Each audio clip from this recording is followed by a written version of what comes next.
Selamat petang saudara, senang sekali saya Fahmi Andrian bisa hadir kembali bersama Anda di Klik Indonesia Petang hari ini Rabu 21 Mei 2025. Sejumlah informasi menarik telah kami siapkan untuk Anda. Berikut dua laporan utama di Klik Indonesia Petang hari ini.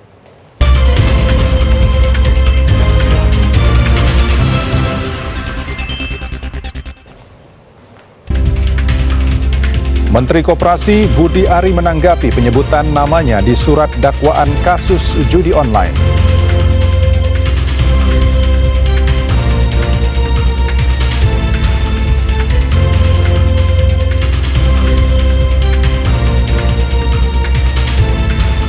Presiden Prabowo Subianto menginstruksikan kementerian dan lembaga untuk menyederhanakan regulasi sektor hulu migas.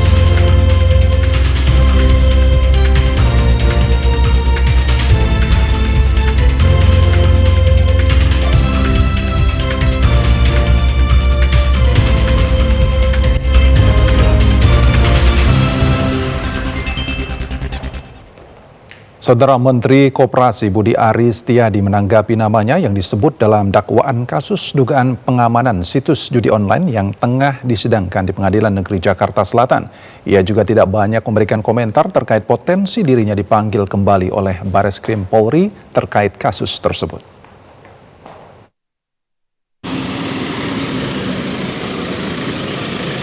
Menteri Koperasi Budi Ari Setiadi tidak banyak memberikan komentar mengenai namanya yang muncul dalam surat dakwaan kasus dugaan judi online. Ia hanya menyatakan bahwa Tuhan tidak tidur. Menteri Koperasi Budi Ari juga tidak berkomentar terkait potensi dirinya dipanggil kembali oleh Bareskrim Polri soal kasus dugaan judi online. Jadi apa gimana Pak komentarnya terkait nama Bapak? Di Allah, buatan sare, Tuhan tidak pernah tidur. Selesai. Sementara itu Kapolri Jenderal Polisi Listio Sigit Prabowo mengatakan bahwa institusinya membuka peluang untuk memanggil kembali mantan Menteri Komunikasi dan Informatika Budi Ari Setiadi terkait dengan kasus judi online. Polri tetap mengikuti proses persidangan kasus dugaan perlindungan situs judol oleh sejumlah oknum pegawai Kementerian Kominfo yang kini menjadi Kementerian Komunikasi dan Digital. Sebelumnya nama Menteri Koperasi Budi Ari Setiadi muncul dalam dakwaan kasus dugaan perlindungan situs judol oleh sejumlah oknum pegawai Kemenkominfo. Dakwaan tersebut dibacakan oleh Jaksa Penuntut Umum JPU di Pengadilan Negeri Jakarta Selatan pada 14 Mei lalu. Kejaksaan Agung menangkap Direktur Utama Perusahaan Tekstil PT Sri Rezeki Isman atau Sritex periode 2014-2023, Iwan Kurniawan Lukminto. Kejagung saat ini tengah mengusut dugaan korupsi terkait pemberian kredit Bank Sritex. Jaksa Agung Muda Bidang Tindak Pidana Khusus Jampitsus Kejaksaan Agung Febri Adriansyah saat dikonfirmasi wartawan hari ini membenarkan bahwa pihaknya telah menangkap Direktur Utama PT Sritex, Iwan Kurniawan Lukminto. Jampitsus Febri menginformasikan Iwan ditangkap di Solo, Jawa Tengah pada Selasa malam. Kejaksaan Agung saat ini tengah mengusut dugaan korupsi terkait pemberian kredit kepada perusahaan tekstil PT Sritex. Kepala Pusat Penerangan Hukum Kapus Penkum Kejaksaan Agung Hardi Siregar menyatakan kasus pemberian kredit bank kepada Sritex ini masih penyidikan umum. Kapus Penkum Hardi menjelaskan, meski Sritex adalah perusahaan swasta, namun dugaan korupsi tetap diusut karena pemberian fasilitas kredit oleh perbankan dilakukan perusahaan plat merah. Sebelumnya, Mahkamah Agung resmi menolak permohonan kasasi PT Sri Rezeki Isman Tbk atau Sritex terkait putusan pilot Pengadilan Niaga Semarang yang diajukan oleh PT Indo Barat Rayon. Permohonan kasasi dengan nomor 1345K-PDT.Sus pilot /2024 itu telah diputus melalui sidang pada 18 Desember 2024 dan dibacakan oleh Ketua Majelis Hakim Agung Hamdi dan dua anggotanya, yaitu Hakim Agung Nani Indrawati dan Lukas Prakoso. Kejaksaan Agung menyatakan Direktur Utama PT Sritex Iwan Setiawan Lukminto masih diperiksa tim penyidik Jaksa Agung Muda Pidana Khusus Jampitsus Kejagung. Kejagung menahan Dirut Sritex karena khawatir yang bersangkutan melarikan diri. Status hukum Direktur Utama PT Sritex Iwan Setiawan Lukminto yang ditangkap Kejaksaan Agung pada Selasa malam 20 Mei 2025 masih menunggu gelar perkara tim penyidik. Kapus Penkum Kejagung Harli Siregar menginformasikan Dirut PT Sritex Iwan Setiawan hingga kini masih dalam pemeriksaan intensif oleh tim penyidikan Jaksa Agung Muda Tindak Pidana Khusus atau Jampitsus Kejagung. Tim penyidik masih memiliki waktu untuk menentukan hasil pemeriksaan sebagai dasar penentuan status hukum terhadap Direktur Utama PT Sritex. Kapus Penkum Kejaksaan Agung menjelaskan selama ini status Iwan Setiawan memang sebagai saksi yang diminta datang ke tim penyidik untuk pemeriksaan dan permintaan keterangan. Proses hukum tersebut terkait pengusutan yang dilakukan Jampitsus atas dugaan tindak pidana korupsi dalam pemberian fasilitas pekreditan kepada PT Sritex oleh sejumlah perbankan milik pemerintah. Penyidikan kasus tersebut sudah berlangsung di Jampitsus sejak akhir 2024 lalu. Upaya untuk bisa memeriksa Direktur Utama PT Sritex Iwan Setiawan selalu terkendala dengan berbagai alasan. Namun penyidikan di Jampitsus tetap dilakukan pengawasan dan deteksi terhadap keberadaan yang bersangkutan. Kapus Penkum Kejaksaan Agung mengungkapkan pada Selasa 20 Mei 2025, tim penyidik menemukan kejanggalan atas keberadaan Iwan Setiawan yang sedang dalam pemantauan. Alat komunikasi yang bersangkutan terdeteksi ada di beberapa tempat. Karena dikhawatirkan lepas dari pemantauan dan melarikan diri, penyidik akhirnya menangkap Iwan Setiawan di Solo, Jawa Tengah pada Selasa malam. Saudara personel Satres Narkoba Polresta Banda Aceh bersama petugas Safesek Bandara Internasional Sultan Iskandar Muda Aceh Besar kembali menggagalkan penyeludupan narkotika sebesar 5 kg. Dan untuk mengetahui informasi selengkapnya akan disampaikan bersama Novian Aulia langsung dari Aceh. Selamat petang Novian. Novian silakan dengan informasi selengkapnya. Ya, selamat petang Fahmi dan juga saudara. Pihak dari Polresta Satres Narkoba Polresta Banda Aceh bersama dengan pihak dari Afsek Bandara Sultan Iskandar Muda Belam Bintang Aceh Besar ini berhasil menggagalkan penyeludupan narkotika jenis sabu-sabu seberat 5 kg dari tanggal 8 hingga 12 Mei 2025 yang lalu. Dan dari hasil penangkapan ini memang pihak dari Polresta Banda Aceh bersama dengan Afsek sendiri berhasil mengamankan sejumlah pelaku penyelundupan, dan di mana pihak dari Polresta Banda Aceh berhasil mengamankan 3 orang pelaku penyelundupan, sementara 3 lainnya hingga saat ini masih dalam pencarian atau daftar pencarian orang. Dan dapat kami informasikan juga saudara bahwasanya memang upaya penyelundupan dilakukan oleh sejumlah pelaku ini dilakukan dengan berbagai modus yang berbeda dan juga dengan berbagai tujuan yang berbeda. Dari informasi yang kami terima dari Wakapolresta Banda Aceh AKBP Hengki Ismanto ini menyebutkan bahwasanya pengungkapan dari upaya penyelundupan narkotika ini dilakukan berkat kerjasama dari pihak kepolisian dan juga pihak Bandara Sultan Iskandar Muda Belam Bintang Aceh Besar, dan mereka di mana ketiga tersangka ini ataupun ketiga pelaku ini ditangkap dengan waktu yang berbeda dan dengan waktu dan juga lokasi tujuan yang berbeda, di mana mereka diamankan masing-masing berinisial MD warga dari Biren, AG warga Bogor, dan juga RH warga dari Kota Luk Semawe. Dan sementara untuk modus penyelundupan ini pun dilakukan secara dengan cara berbeda. Tersangka ataupun pelaku MD ini meletakkan narkotika jenis sabu-sabu ini dalam koper yang akan dibawa ke tujuan, yaitu hendak ke Banjarmasin. Sementara untuk AG dan juga RH menyembunyikan narkotika ini di dalam celana dalam mereka dengan tujuan kota Jakarta. Dan sementara itu hingga saat ini pihak Polresta Banda Aceh mengamankan MD pada Kamis 8 Mei 2025 yang lalu. Sementara untuk MR yang saat ini masih DPO juga telah dalam upaya pencarian.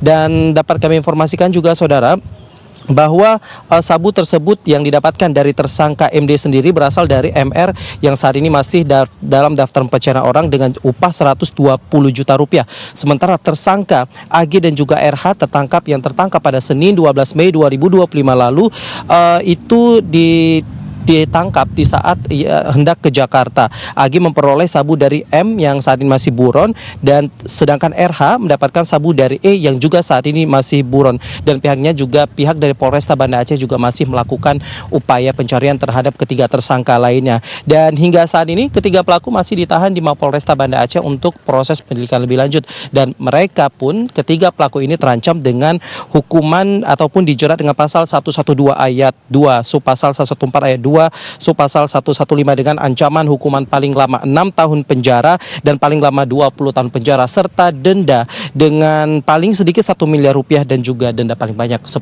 miliar rupiah. Demikian dapat kami laporkan dari Aceh. Kita kembali studio, Fahmi.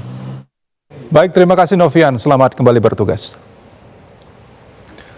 Saudara, tim DVI Polda Papua Barat berhasil mengidentifikasi 5 jenazah korban banjir bandang yang terjadi pada 16 Mei 2025 lalu di distrik Katubo, Kampung Jim, Kabupaten Pegunungan Arfak. Bidokes Polda Papua Barat berhasil mengidentifikasi identitas korban warga tertimbun akibat banjir bandang dan tanah longsor di distrik Katubo, Kampung Jim, Kabupaten Pegunungan Arfak pekan lalu. Dalam konferensi pers di Rumah Sakit Bayangkara Polda Papua Barat, disampaikan 5 korban berhasil diidentifikasi tim. Kelima jenazah adalah Yosef Ermilianus Efrem, Porman Takaliumang, Okden Wote, Joni Rahawari, dan Oce Takaliumang. Kelima jenazah yang berhasil diidentifikasi selanjutnya akan diserahkan ke pihak keluarga.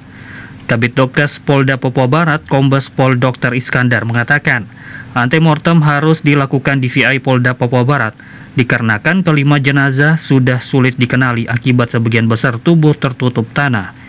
Sehingga tim DVI mengambil data dari korban mulai dari sidik jari, pemeriksaan gigi, dan pengambilan sampel DNA. Pada saat kami menerima korban jenazah sebanyak 5 jenazah di ruang pemulasaraan jenazah atau di kamar jenazah, memang pada kondisi awal dalam keadaan sulit untuk diidentifikasi secara visual. Untuk itu maka akan dilanjutkan proses-proses identifikasi sesuai dengan SOP yang ada, dilakukan identifikasi visual awal, dibersihkan, kemudian kita datang bersama postmortemnya untuk mencari-cari data primer.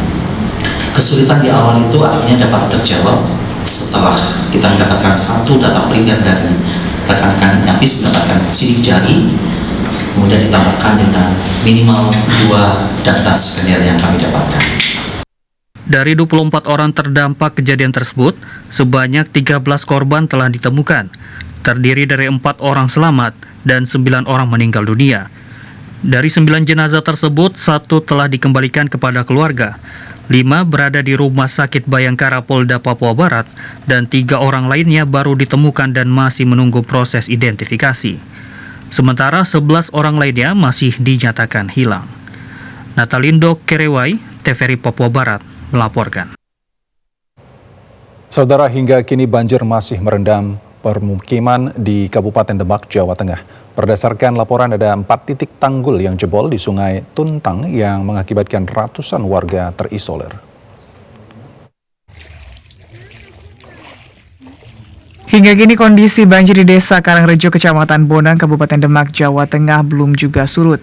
Ketinggian air masih berkisar antara 30 cm sampai 1 meter. Salah satu warga Desa Karangrejo menyatakan banjir ini diakibatkan tanggul Sungai Tuntang yang jebol dan saat ini sudah ada 4 titik tanggul jebol dan belum ditanggulangi oleh pemerintah Kabupaten Demak. Ketinggian air yang mencapai 1 meter mengakibatkan ratusan warga Desa Karangrejo terisolir. Untuk duku yang paling terisolir berada di Duku Pidodo, Desa Karangrejo. Akibat air dari kiriman dari atas, Pak, ya? Dari atas, ya. Ini katanya infonya Sungai Tuntang jebol, itu ada berapa titik jebolan, Pak? Ada 4 titik. Di daerah mana aja itu, Pak? Di ini lurus daerah Pidodo, kemudian Toang atau pertengahan jalan antara Pidodo dan Kembangan itu ada 3 titik. 3 titik, Pak, ya. Ini akibat jebolnya tanggul ini. Tanggul. Rumah warga terdampak banjir berapa senti, Pak? Ini, Pak? Wah, ini bervariasi, Mas. Ada yang seperti ini ya, hampir 1 meter. Ada yang 1 lutut. Meski kondisi rumah terendam banjir, namun warga tidak mengungsi dan memilih tetap tinggal di rumah masing-masing sekaligus menjaga harta benda. Andri Maulana, TVRI Jawa Tengah, melaporkan. Banjir akibat luapan Sungai Bengawan Solo di Kabupaten Bojonegoro, Jawa Timur terus meluas. Belasan desa di 7 kecamatan terendam banjir dengan ketinggian air bervariasi antara 40 hingga 80 cm.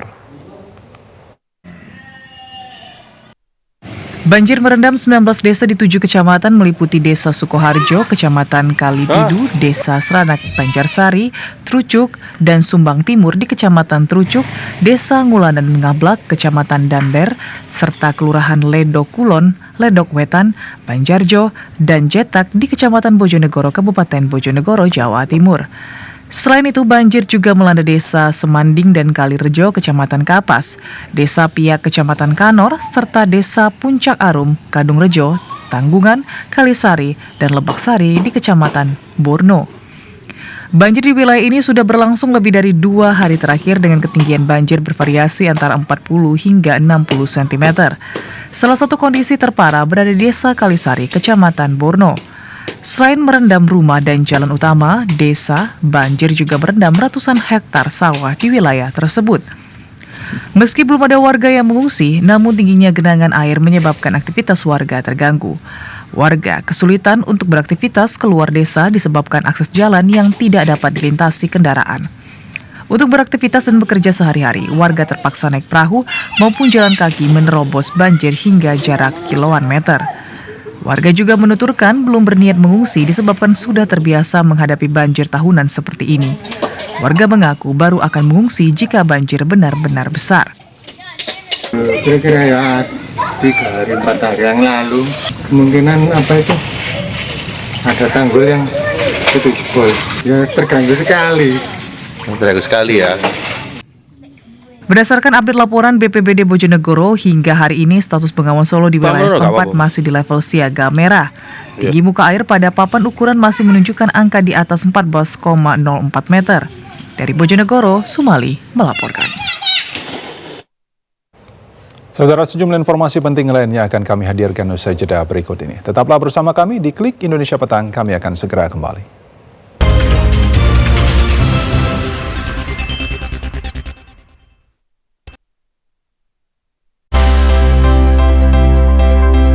Sebuah ajang kompetisi yang diselenggarakan oleh Pamdi untuk menemukan talenta baru pencipta lagu dangdut Indonesia yang dimeriahkan oleh penyanyi-penyanyi dangdut ternama serta penampilan spesial dari Raja Dangdut, Rhoma Irama, dan dipandu oleh Abdel dan Dimas Tejo.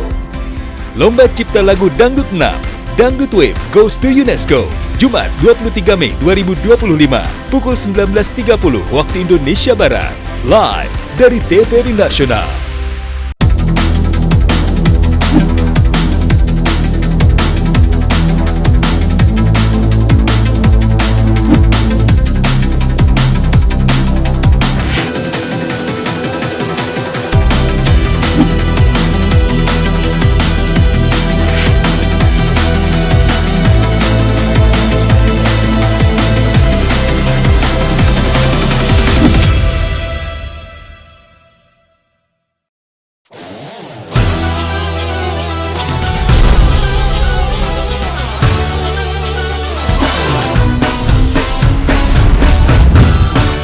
Saya Endang Kurnia. Saya Vicky Paramida. Saya Risusan. Jangan lupa saksikan. Malam Puncak LCLD yang ke-6. Goes to UNESCO. Goes to UNESCO pada hari Jumat. Tanggal 23 Mei 2025. Jumat 23 Mei 2025. Pukul 19.30 waktu Indonesia Barat. Live hanya di TVRI.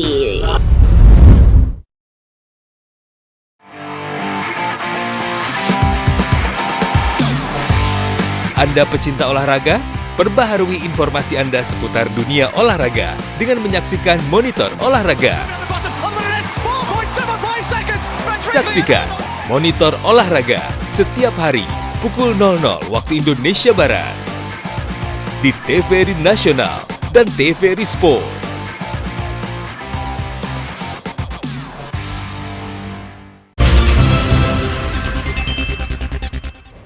Terima kasih saudara, Anda masih terus bersama kami di Klik Indonesia Petang.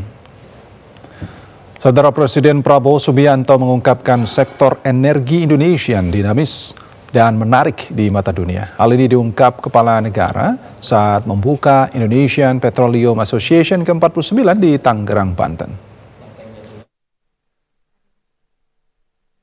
Presiden Prabowo Subianto membuka secara resmi pameran Indonesian Petroleum Association ke-49 di Tangerang, Banten. Kepala negara mengungkapkan penyelenggaraan IPA ke-49 sebagai salah satu forum migas terbesar di Asia Tenggara mencerminkan sektor energi Indonesia tetap dinamis dan menarik di mata dunia. Presiden Prabowo mengungkapkan pentingnya penyederhanaan regulasi di sektor migas untuk memperkuat investasi dan percepatan pengembangan energi nasional. Presiden Prabowo menegaskan mengganti pejabat yang tidak mampu menyederhanakan regulasi investasi di sektor minyak dan gas bumi. Presiden, ini ada kecenderungan, ya, tidak hanya di Indonesia, tapi Indonesia ahlinya. Indonesia ahli membuat regulasi yang demikian sulit untuk kita sendiri. Ini harus kita kurangi. Pejabat yang tidak mau mensederhanakan regulasi akan saya ganti, akan saya copot.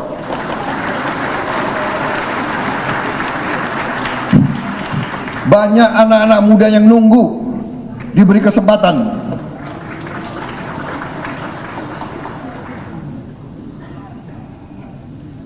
Saya minta dirubah budaya. Presiden Bapak Purnomo. IPA Convex 2025 menjadi wadah diskusi strategis bagi pemangku kepentingan industri migas untuk menjawab tantangan transisi energi, peningkatan investasi serta inovasi teknologi dalam eksplorasi dan produksi energi. Acara tahunan ini dihadiri oleh berbagai perwakilan perusahaan energi global, kementerian terkait, akademisi, hingga investor dengan harapan memperkuat sinergi dan mendorong kemajuan sektor migas nasional di tengah dinamika global.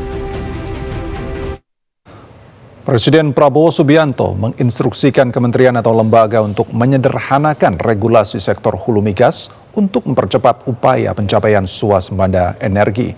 Kepala negara juga akan mencopot pejabat pemerintah yang tidak mau menyederhanakan regulasi. 2025. Presiden Prabowo Subianto menegaskan komitmen untuk menyederhanakan regulasi demi mendorong investasi, khususnya di sektor migas. Kepala negara mengancam akan mencopot pejabat yang tidak mendukung upaya deregulasi.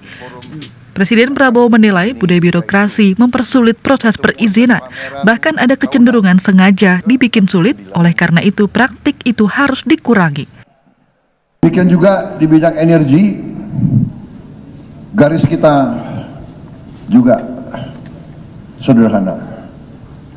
Kita mengerti bahwa potensi energi kita sangat-sangat besar.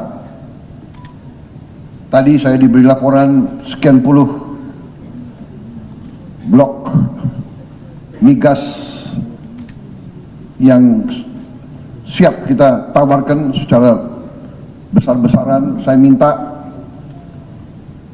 badan-badan regulasi sederhanakan regulasi.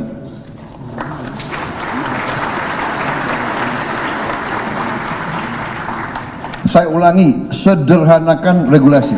Sulawesi Tenggara hadir juga. Presiden Prabowo Subianto mengungkapkan mendapat laporan akan ada puluhan blok migas yang ditawarkan untuk eksplorasi besar-besaran. Kepala negara meminta para regulator untuk menyederhanakan regulasi. Hal ini agar perizinan di pemerintahannya lebih sederhana dan efisien.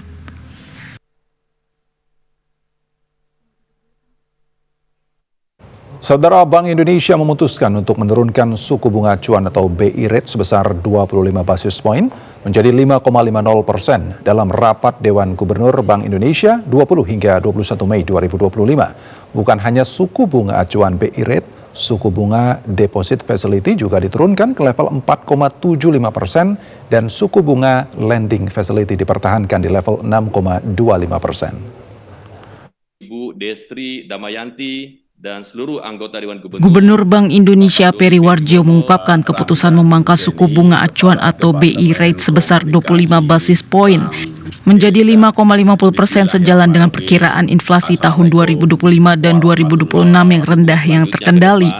Selain itu, upaya mempertahankan stabilitas nilai tukar rupiah sesuai fundamentalnya serta untuk mendorong pertumbuhan ekonomi yang berkelanjutan. Bank Indonesia akan terus mengarahkan kebijakan moneter untuk menjaga inflasi dalam sasarannya serta menstabilkan nilai tukar sesuai fundamental dengan tetap mencermati ruang untuk mendorong pertumbuhan ekonomi sesuai dinamika yang terjadi baik global maupun nasional.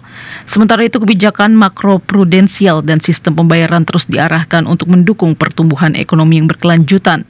Kebijakan makroprudensial longgar terus ditempuh untuk mendorong kredit atau pembiayaan perbankan kepada sektor-sektor prioritas pertumbuhan dan penciptaan lapangan kerja, termasuk UMKM dan ekonomi hijau melalui penguatan strategi kebijakan insentif likuiditas makroprudensial dengan tetap memperhatikan prinsip kehati-hatian. Kebijakan sistem pembayaran juga diarahkan untuk turut mendorong pertumbuhan, khususnya sektor perdagangan dan UMKM, dengan memperkuat keandalan infrastruktur dan struktur industri sistem pembayaran serta memperluas akseptasi digitalisasi sistem pembayaran.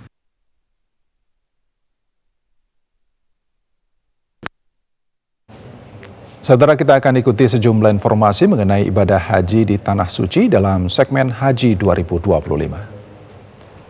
لبيك اللهم لبيك لبيك لا شريك لك لبيك إن الحمد والنعمة لك والملك لا شريك لك.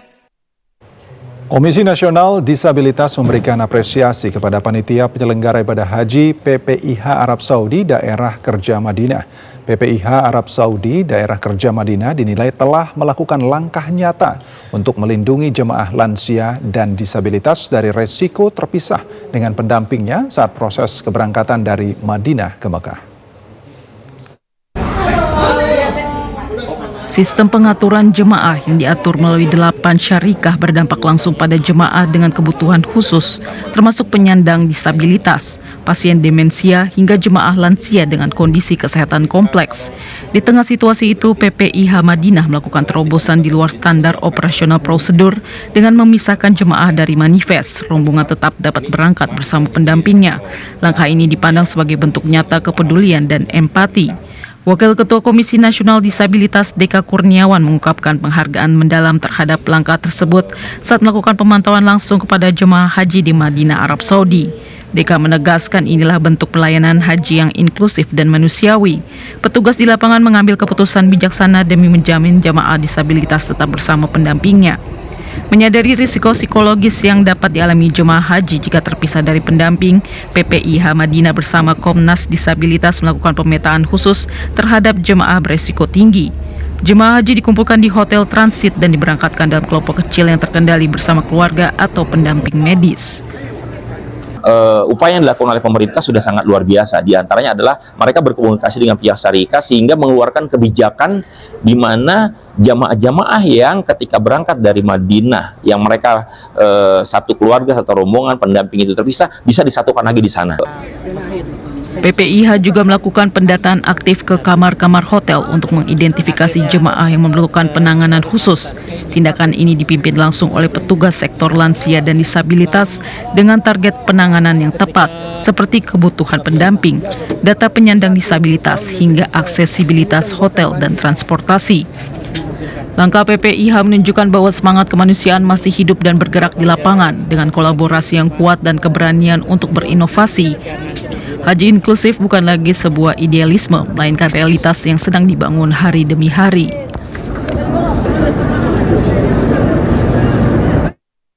Panitia penyelenggara ibadah haji atau PPIH Arab Saudi terus memberikan pelayanan terbaik bagi para jemaah haji Indonesia. Salah satunya dengan menggelar kegiatan bimbingan ibadah yang dilaksanakan di Makkah, Arab Saudi. Program bimbingan ibadah yang digelar PPIH Arab Saudi menjadi momen penting untuk meningkatkan pemahaman spiritual dan teknis ibadah sebelum memasuki puncak haji. Kegiatan bimbingan ini menjadi wadah bagi para jemaah haji untuk mengajukan berbagai pertanyaan terkait tata cara ibadah, hukum fikih maupun situasi khusus yang kemungkinan dihadapi selama berada di Tanah Suci. Salah satu jemaah haji Indonesia, Ahmad Alvin Nur Ilham, menyampaikan apresiasi dan rasa syukurnya setelah mengikuti bimbingan tersebut. Ia menilai materi yang disampaikan sangat lengkap dan mudah dipahami, terutama bagi jemaah haji yang memiliki keterbatasan atau kondisi khusus. itu sudah dijelaskan bagaimana sikap kita, akhlak kita, atau perbuatan-perbuatan yang seharusnya memang kita pantaskan kepada Tuhan sebagai tamunya itu kan. Di situ udah totalitas disebutkan dari pemateri-pemateri petugas haji. Sementara itu, Mutasyardini atau penasehat ibadah PPIH Arab Saudi Dr. Indo Satalia mengungkapkan bimbingan ini dirancang untuk menjawab kebutuhan spesifik para jemaah. Fokusnya pada kondisi-kondisi khusus seperti lansia dan jemaah dengan kondisi kesehatan beresiko tinggi yang tidak mampu menyelesaikan ibadah dengan sempurna. Karena perah Armusna, jadi itu untuk mengarahkan para jemaah kita itu untuk berfokus menghadapi inti prosesi pelaksanaan haji itu sendiri dengan cara berfokus, banyak bertobat, banyak beristighfar ya, bertasbih, dan juga mempersiapkan dirinya itu secara fisik maupun non fisik. Itu yang lebih utama karena sesungguhnya haji itu belum ya, jadi ini masih proses awal ya, pranya. Jemaah haji juga diingatkan untuk memfokuskan diri menyambut fase inti pelaksanaan haji di Arafah, Musdalifah, dan Mina, atau yang dikenal dengan Armusna. PPIH menekankan pentingnya menjaga kondisi fisik dan mental menjelang puncak haji. Kantor Kementerian Agama Tangerang Selatan, Banten kembali memberangkatkan 393 calon jemaah haji ke Mekah. Dari 393 calon jamaah, 1 diantaranya merupakan jamaah tertua berusia 86 tahun.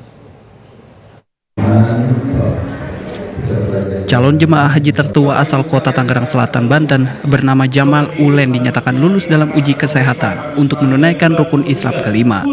Jamal Ulen, warga Jalan Sukadamai 6, Kelurahan Serua Indah, Kecamatan Ciputat, masuk dalam daftar keberangkatan ketiga dari gelombang kedua yang tergabung dalam kloter 47 kelompok bimbingan ibadah haji Masjid Al-Muhajidin Pamulang. Ia dapat menunaikan ibadah haji setelah menjalani antrian masa tunggu selama 5 tahun dengan kategori jemaah prioritas lansia. Kepala Kementerian Agama Kota Tangerang Selatan, Ahmad Rifaudin menjelaskan secara istitoah, Jamal Ulen dinyatakan memenuhi kelayakan kesehatan, namun nantinya akan kembali dilakukan pemeriksaan di embarkasi Pondok Gede, Jakarta Timur sebelum menempuh perjalanan selama 9 jam ke Jeddah, Arab Saudi. Usianya udah 86 tahun, secara medis dan berdasarkan hasil pemeriksaan kesehatan yang bersangkutan itu dikatakan kategori istitoah kesehatannya, bahkan layak untuk diterbangkan ke tanah suci. Untuk Bapak Jamal itu memang siogianya ada pendampingnya dari keluarganya. Jadi namanya pendamping lansia. Sebagai informasi, kantor Kemenak Kota Tangerang Selatan telah mengatur jadwal keberangkatan calon jemaah haji yang dibagi dalam 5 kloter, yakni kloter 8 yang telah berangkat pada 3 Mei 2025, kemudian kloter 16 pada 5 Mei 2025, kloter 47 pada 20 Mei 2025, kloter 57 yang rencananya bergabung dengan Kota Tangerang pada 26 Mei 2025, dan kloter 61 pada 28 Mei 2025 mendatang. لبيك اللهم لبيك لبيك لا شريك لك لبيك إن الحمد والنعمة لك والملك لا شريك لك. Saudara, pemerintah Kabupaten Indragiri Hilir resmi menetapkan status kejadian luar biasa untuk kasus demam berdarah dengue setelah 6 orang dinyatakan meninggal dunia. Dan untuk mengetahui informasi selengkapnya akan disampaikan bersama Berlian Novriandi langsung dari Riau. Selamat malam Berlian. Berlian, silakan dengan informasi selengkapnya.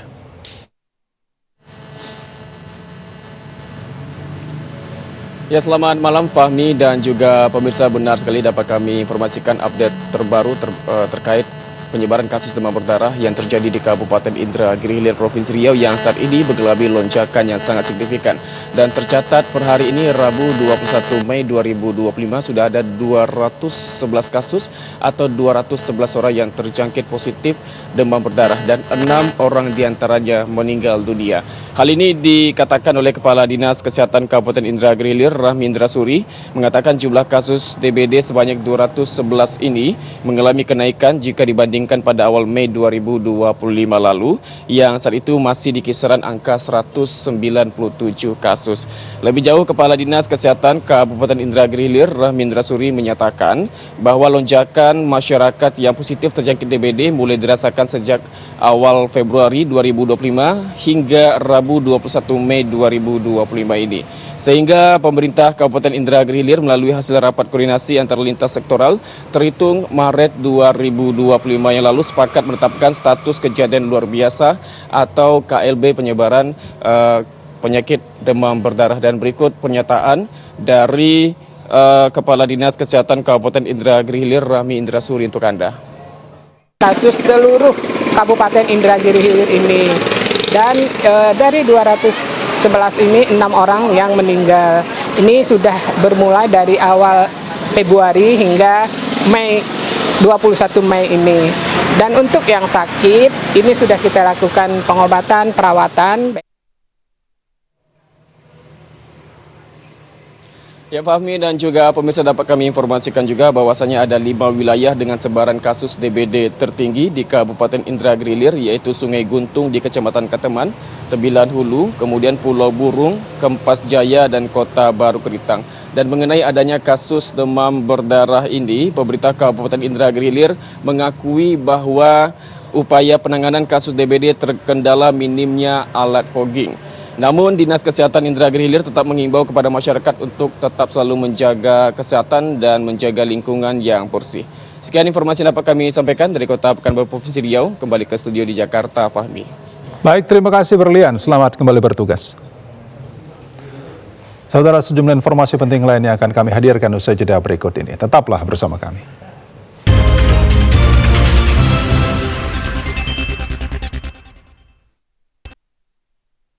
Universitas Komputer Indonesia Unikom Bandung, kampus akreditasi unggul dan prodi-prodi terakreditasi unggul. Juara dunia WorldSkills Competition 2024 Prancis. Juara 1 Asia Digital and ICT Competition 2023. Juara ASEAN Microsoft 2024. Juara dunia Kontes Robot Amerika Serikat 2024. Dan sederet prestasi lainnya. Raih prestasi unggul di kampus unggul Unikom World Class University. Kisah keseharian Dr. Dedi dan keluarga akan kembali hadir menemani. Duit kayak banyak, pasti kita jalan-jalan terus kan ya? Amin. Sebuah perjalanan yang lebih dalam dan penuh makna tentang pandangan akan problem sosial di sekitar kita. Apaan sih, lepasin? Saksikan Jendela Rumah Kita Reborn Season 2 setiap Kamis pukul 20 waktu Indonesia Barat.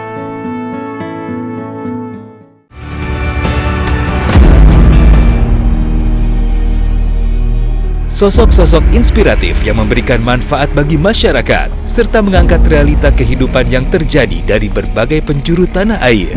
Kalian melihat hijau di mana-mana, krisis air itu nyata. Hal yang berkaitan dengan upaya reforestasi selalu kita gambarkan di mana-mana. Inspirasi Indonesia, setiap hari pukul 14.30 waktu Indonesia Barat. Fokus membangun di kampung saya. Membahas ragam topik menarik dengan tema berbeda setiap minggunya bersama bintang tamu keren dan performance spesial yang gak kalah seru. Jadi kalau ada tetangga-tetangga bilang, ih lo pede banget, iyalah siapa tuh jadi artis beneran ya. Ketika orang berbuat dengan sesuatu dengan niat yang bagus, maka Allah akan bukakan orang tersebut 70 pintu hidayah. Bikin asik aja setiap Sabtu pukul 8 waktu Indonesia Barat.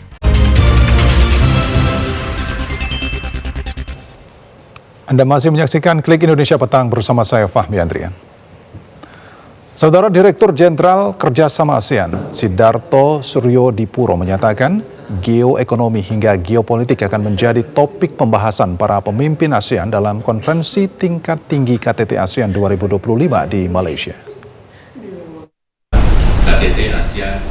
Direktur Jenderal Kerjasama ASEAN Sidarto Suryodipuro mengungkapkan sejumlah topik yang akan dibahas dalam konferensi tingkat tinggi KTT ASEAN. Dirjen Kerjasama ASEAN mengatakan topik yang akan dibahas Presiden Prabowo Subianto bersama pemimpin negara ASEAN lainnya berhubungan dengan kondisi di ASEAN saat ini. Di antaranya persaingan ekonomi atau geoekonomi hingga geopolitik. Dirjen Kerjasama ASEAN juga mengungkapkan meningkatnya kejahatan lintas batas seperti tindak pidana perdagangan orang atau TPPO juga akan menjadi pembahasan pada KTT ASEAN 2025. Apakah memang ada menanggapi situasi dunia saat ini, dunia dan kawasan yang persaingan geopolitiknya itu semakin intens, kemudian juga belakangan ini juga banyak tentang katakanlah persaingan ekonomi atau geoekonomi. Jadi para ASEAN leaders itu termasuk Bapak Presiden akan mengadres isu-isu tersebut, di samping juga isu lain. Direktur Jenderal Kerjasama ASEAN Sidarto Suryodipuro mengungkapkan, pemimpin ASEAN juga akan membahas topik lainnya diantaranya narkoba, online scam atau penipuan online hingga judi online. Kementerian Kelautan dan Perikanan mempromosikan produk ikan tuna berkepanjangan Indonesia di luar negeri. Promosi ini dilakukan pada Forum International Pole and Line Foundation atau IPNFEL's Vision for the Future di Seafood Expo Global 2025 yang diselenggarakan di Barcelona, Spanyol. Ikan ini tidak diam. Direktur Jenderal Penguatan Daya Saing Produk Kelautan dan Perikanan KKP Tornanda Saifullah mengatakan, pameran Seafood Expo Global atau SEG merupakan arena seafood terbesar yang menghadirkan ribuan peserta dari 91 negara dan menjadi tempat bertemunya produsen serta pembeli potensial industri perikanan dunia. Indonesia datang dalam SEG 2025 dengan melibatkan 8 eksportir yang memamerkan produk tuna, cumi-cumi, dan olahan perikanan lainnya secara berdikari di pavilion pameran internasional tersebut. Dalam forum IPNLF, KKP juga melakukan pertemuan bilateral dengan 9 importir tuna dari beragam negara guna memperkuat minat dunia terhadap produk perikanan Indonesia yang dinilai memenuhi standar berkelanjutan dan ketelusuran. Dalam pertemuan ini, KKP menyampaikan hasil pertemuan bilateral dengan importir tuna berkelanjutan yang kebanyakan menyatakan kesiapan pembelian produk Indonesia. Importir utama yang kita temui itu dari UK, Uni Emirat Arab, Uni Eropa, Amerika Serikat, yang pada saat itu menyatakan minat yang tinggi membeli tuna Indonesia hasil dari pole and line dan hand line. Ya. Persyaratan umum yang disampaikan adalah harus mencakup standar keberlanjutan, ketelusuran, sertifikasi, inspeksi, serta branding produk ramah lingkungan. Ditjen PDS PKP KKP terus berupaya meyakinkan para pembeli di pasar dunia bahwa produk perikanan Indonesia memegang prinsip traceability atau ketertelusuran, transparansi, kepatuhan terhadap HAM, serta clean and clear atau kesesuaian izin. Wakil Presiden Republik Indonesia Gibran Rakabuming Raka meminta Persatuan Robotika Seluruh Indonesia PRSI fokus mengembangkan riset robotika. Wapres menilai pengembangan riset menjadi langkah strategis untuk mendorong kemandirian teknologi dan meningkatkan daya saing. Wakil Presiden Gibran Rakabuming Raka meminta Persatuan Robotika Seluruh Indonesia (PRSI) menjadikan Research and Development atau riset dan pengembangan di bidang robotika sebagai program prioritas organisasi. Hal tersebut disampaikan Wapres saat menerima audiensi jajaran pengurus PRSI di kantor Wapres Jakarta. Pengembangan riset robotika dilakukan sebagai salah satu upaya memperkuat ekosistem teknologi nasional. Wapres menilai fokus pengembangan riset merupakan langkah strategis untuk mendorong kemandirian teknologi dan meningkatkan daya saing bangsa di tengah perkembangan inovasi global. Wapres menyatakan, robotika merupakan salah satu inovasi masa depan yang memiliki nilai strategis untuk kemajuan bangsa. Selain pengembangan teknologi, dalam audiensi jajaran pengurus PRSI juga membahas penguatan olahraga robotika sebagai pendekatan edukatif untuk menarik minat generasi muda terhadap dunia teknologi. Wapres mendukung penuh seluruh program kerja PRSI dan siap membantu mengatasi berbagai kendala yang dihadapi organisasi. PRSI tengah mendorong agar olahraga robotika diakui sebagai cabang olahraga resmi di tingkat daerah maupun nasional. Wapres mengaku antusias terhadap pengembangan robotika dan kecerdasan buatan atau AI, khususnya dalam dunia pendidikan. Kurikulum baru yang mencakup coding dan AI akan mulai diterapkan di sekolah-sekolah mulai tahun depan. Kebijakan ini diyakini dapat memperkuat kapasitas talenta digital Indonesia menuju visi Indonesia Emas 2045. Wakil Presiden Gibran Rakabuming Raka mengajak para pemuda menjadi motor penggerak persatuan. Wapres menyatakan pemuda Indonesia dapat menjadi pelopor persatuan dan toleransi. Wakil Presiden Gibran Rakabuming Raka menghadiri Fun Football yang digelar oleh pimpinan pusat PP Pemuda Muhammadiyah di lapangan sepak bola ABC Kompleks Gelora Bung Karno GBK Senayan, Jakarta. Kegiatan ini merupakan bagian dari rangkaian peringatan Milad ke-93 Pemuda Muhammadiyah yang bertajuk Pemuda Negarawan Totalitas untuk Indonesia Raya. Selain menjadi ajang silaturahmi, kegiatan ini juga memperkuat pesan pemuda Indonesia dapat menjadi pelopor persatuan dan toleransi dengan cara-cara yang menyenangkan. Wapres menyampaikan apresiasi atas inisiatif pemuda Muhammadiyah yang memaknai miladnya ke-93 dengan kegiatan yang menyatukan dan membahagiakan. Wapres Gibran Rakabuming Raka menilai semangat kerjasama, sportivitas, dan pantang menyerah yang tampak dalam pertandingan sejalan dengan visi Presiden Prabowo Subianto yang menekankan pentingnya pemuda sebagai kekuatan strategis pembangunan sekaligus motor penggerak persatuan.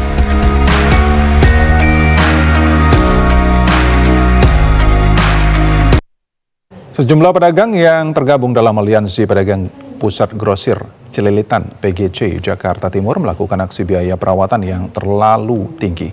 Sementara itu pihak pengelola menyatakan biaya perawatan sudah 7 tahun belum mengalami perubahan. Sejumlah pedagang yang menamakan diri Aliansi Pedagang Pusat Grosir Cililitan atau PGC Jakarta Timur menuntut diturunkannya service charge atau biaya perawatan. Biaya perawatan yang awalnya Rp108.000 per meter per bulan naik menjadi Rp113.000 per meter per bulan. Kenaikan biaya perawatan Rp5.000 per meter per bulan dirasa memberatkan bagi para pedagang. Kalau kami di PGC ini bisa dikatakan sudah sangat-sangat memprihatinkan. Ternyata dari pihak pengelola menaikkan service charge atau biaya-biaya operasional itu akan mempengaruhi kondisi kami di PGC. Mungkin cash flow kami dalam rumah tangga, cash flow kami dalam melaksanakan UKM akan berkurang. Karena itu apabila PGC melakukan kenaikan service charge tersebut, banyak karyawan-karyawan yang ada di sini akan jadi PHK. Sementara itu pihak pengelola PGC menjelaskan biaya perawatan sudah 7 tahun tidak mengalami perubahan dan angka kenaikan biaya perawatan sudah ditentukan dengan besaran yang seminimal mungkin. Service charge untuk atau biaya pengelolaan untuk gedung PGC itu adalah sudah 7 tahun tidak pernah ada penyesuaian, tidak ada kenaikan. Biasanya kan tiap setahun atau paling lambat 2 tahun itu ada kenaikan. Sekarang udah 7 tahun, sekarang baru tahun ke-8 ya. Di bulan April kita sesuaikan sedikit, kita kasih kenaikan sebesar Rp5.000 per meter persegi. Ya, terus itu pun angka 5.000 itulah bukan angka betul-betul bisa menutupi ya semua kebutuhan dan kenaikan harga-harga, kenaikan kontrak dan sebagainya. PGC menjadi salah satu pusat perbelanjaan grosir di Jakarta sejak diresmikannya pada tahun 2004. PGC atau Pusat Grosir Cililitan mulai dibangun tahun 2002 dan diresmikan 2 tahun kemudian. Petugas dari Dinas Ketahanan Pangan dan Pertanian DKPP Kota Cilegon, Banten melakukan pemeriksaan ke sejumlah lapak penjualan hewan kurban. Saat pemeriksaan berlangsung, petugas tidak menemukan hewan kurban yang mengidap penyakit zoonosis maupun penyakit mulut dan kaki atau PMK. Sejumlah petugas dari Dinas Ketahanan Pangan dan Pertanian DKPP Kota Cilegon, Banten melakukan pemeriksaan ke sejumlah lapak penjualan hewan kurban yang berada di Kecamatan Citangkil, Kota Cilegon. Petugas langsung mendatangi lapak-lapak penjualan hewan kurban dengan melakukan pemeriksaan fisik dan kesehatan hewan kurban seperti sapi, kerbau, kambing, dan domba. Petugas melakukan pemeriksaan terkait umur hewan kurban dan sertifikasi vaksinasi kesehatan hewan untuk mengetahui apakah hewan kurban yang dijual itu dinyatakan memenuhi syarat untuk dikurbankan maupun sebaliknya. Pemeriksaan hewan kurban ini dilakukan untuk memberikan rasa aman kepada masyarakat saat hendak berkurban, sehingga hewan kurban tersebut dinyatakan sehat dan layak dikonsumsi. Jadi tujuan dari kegiatan ini adalah untuk memastikan hewan-hewan yang akan disembelih pada hari raya Idul Kurban dan yang diperjualbelikan di Kota Cilegon ini dalam keadaan sehat, bebas penyakit, zoonosis, sehingga nanti akan dihasilkan daging kurban yang aman, sehat, utuh, dan halal. Usai pemeriksaan hewan-hewan kurban di lapak penjualan hewan kurban, petugas tidak menemukan adanya hewan kurban yang mengidap penyakit seperti penyakit mulut dan kuku, penyakit zoonosis, maupun antraks. Petugas juga memberikan cairan disinfektan untuk menyemprot hewan-hewan kurban agar terhindar dari penyakit. Dari Cilegon, Banten, Jaya Wirnata, TVRI Jakarta, melaporkan.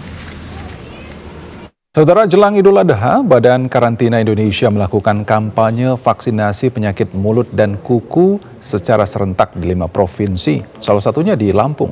Untuk Lampung ditargetkan 2.000 ekor hewan ternak divaksin yang dipusatkan di Kabupaten Lampung Tengah dan Lampung Selatan.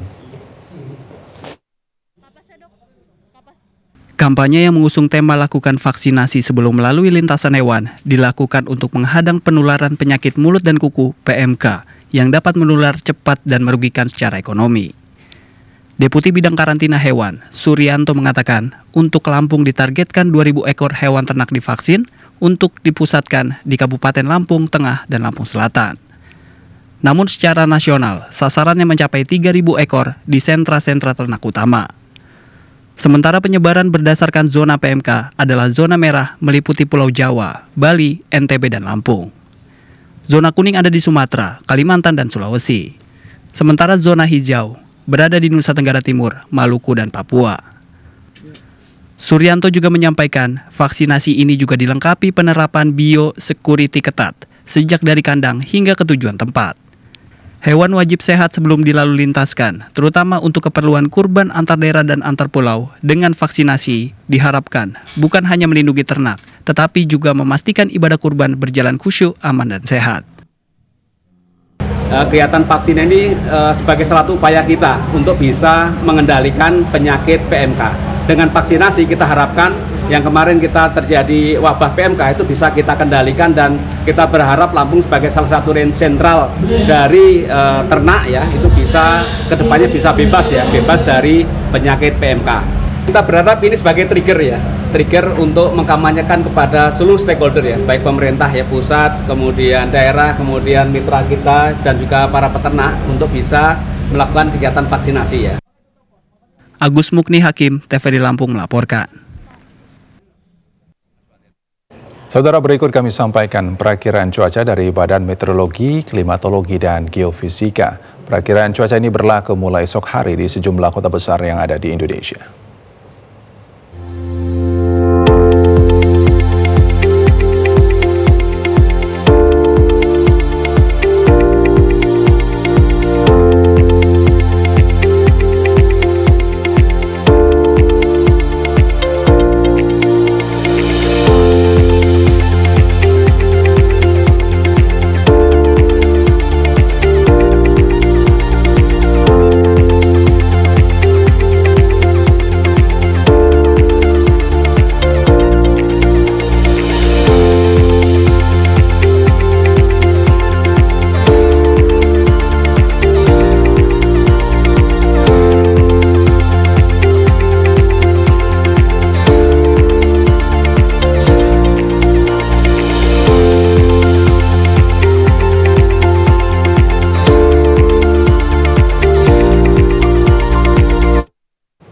Informasi perakiraan cuaca tadi menutup perjumpaan kita pada Klik Indonesia Petang hari ini. Saya Fahmi Andrian, mewakili seluruh kerabat kerja yang bertugas mengucapkan terima kasih atas kebersamaan Anda. Selamat malam dan sampai jumpa.